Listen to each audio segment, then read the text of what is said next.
Puissance diplomatique. La Chine s'investit dans le dialogue bilatéral comme dans les enceintes internationales pour défendre ses intérêts, mais aussi pour contenir et faire refluer l'influence américaine.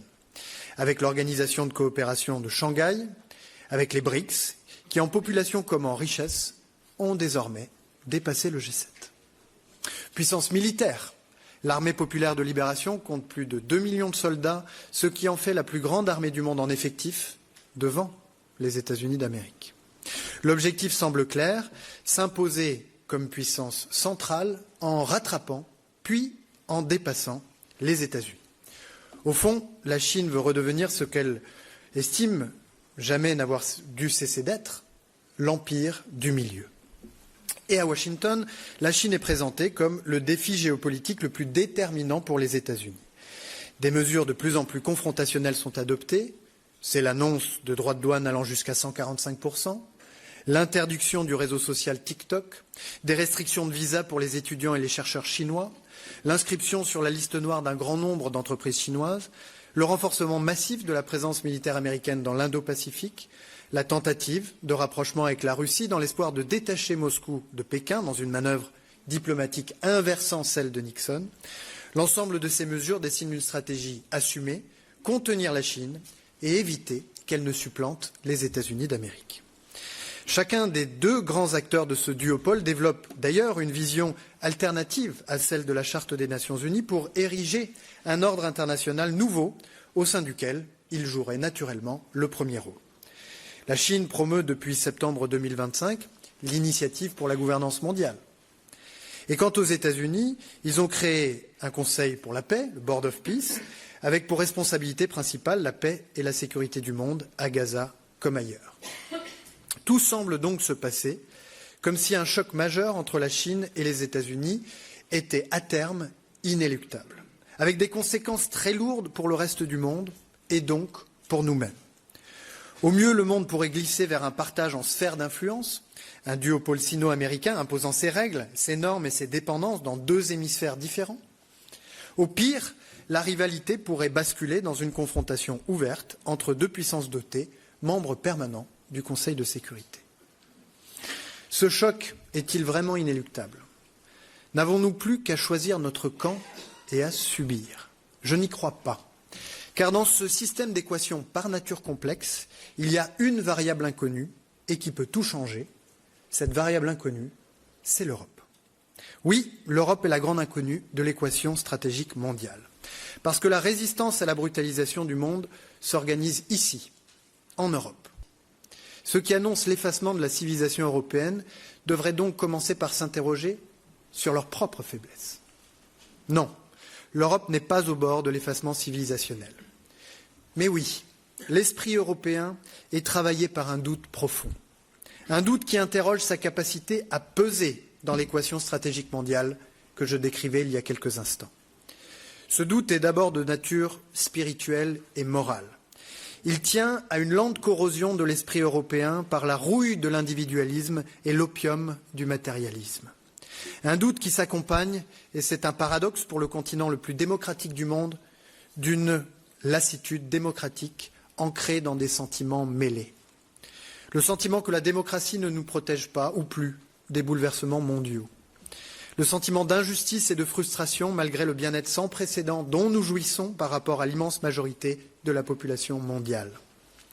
Le sentiment que les citoyens ne sont pas entendus, que les sujets qui leur tiennent à cœur ne sont jamais traités et qu'une élite lointaine, à Paris, à Bruxelles, décide à leur place sans leur rendre de compte.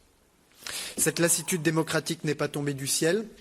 Elle résulte de décennies d'aveuglement des élites face à un monde en bouleversement, de leur déni face à la colère légitime des classes moyennes et populaires, fatiguées d'être méprisées et mises à l'écart. Le président de la République l'avait dit en 2024 à la Sorbonne, le chancelier allemand l'a répété il y a quelques semaines, rien ne garantit aujourd'hui que nous vivrons encore au sein de l'Union européenne dans 10 ans.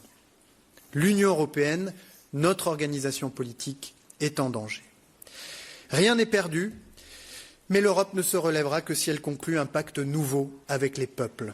Des peuples qui aspirent à maîtriser leur avenir, qui aspirent à la souveraineté, Non pas une souveraineté illusoire, repliée et solitaire, mais une souveraineté européenne véritable.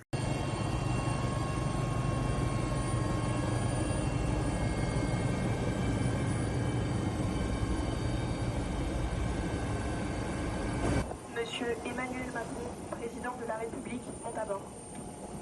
C'est une grande fierté pour moi d'être à nouveau parmi vous, de retrouver dans ce hangar et d'être... La France est là pour protéger les siens, pour être aux côtés de ses alliés et de ses amis qui sont frappés, et pour pouvoir participer à des missions ô combien essentielles de liberté de navigation et de sûreté maritime. C'est dans ce cadre strict que nous opérons. Nous ne participons pas à un conflit en cours. Nous opérons dans ce cadre. Votre présence aujourd'hui démontre la puissance de la France, celle d'une puissance d'équilibre, de paix, aux côtés de ses amis. À nouveau sur le Charles de Gaulle avec l'ensemble du GAN.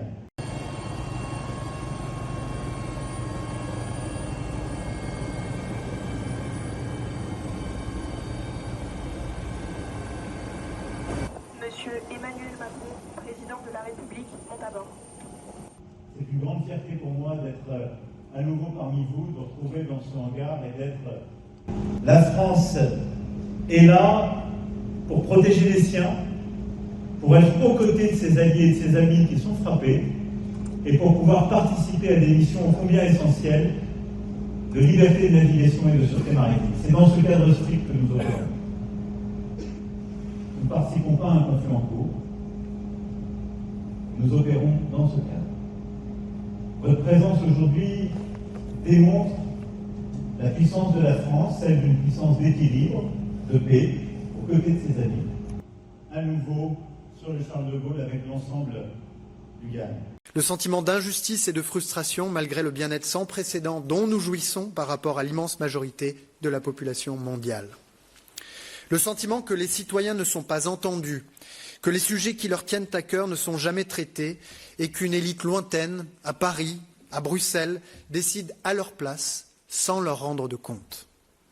Cette lassitude démocratique n'est pas tombée du ciel, elle résulte de décennies d'aveuglement des élites face à un monde en bouleversement, de leur déni face à la colère légitime des classes moyennes et populaires, fatiguées d'être méprisées et mises à l'écart. Le président de la République l'avait dit en 2024 à la Sorbonne, le chancelier allemand l'a répété il y a quelques semaines, rien ne garantit aujourd'hui que nous vivrons encore au sein de l'Union européenne dans 10 ans.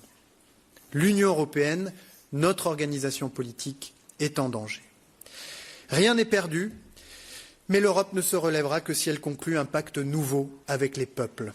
Des peuples qui aspirent à maîtriser leur avenir, qui aspirent à la souveraineté.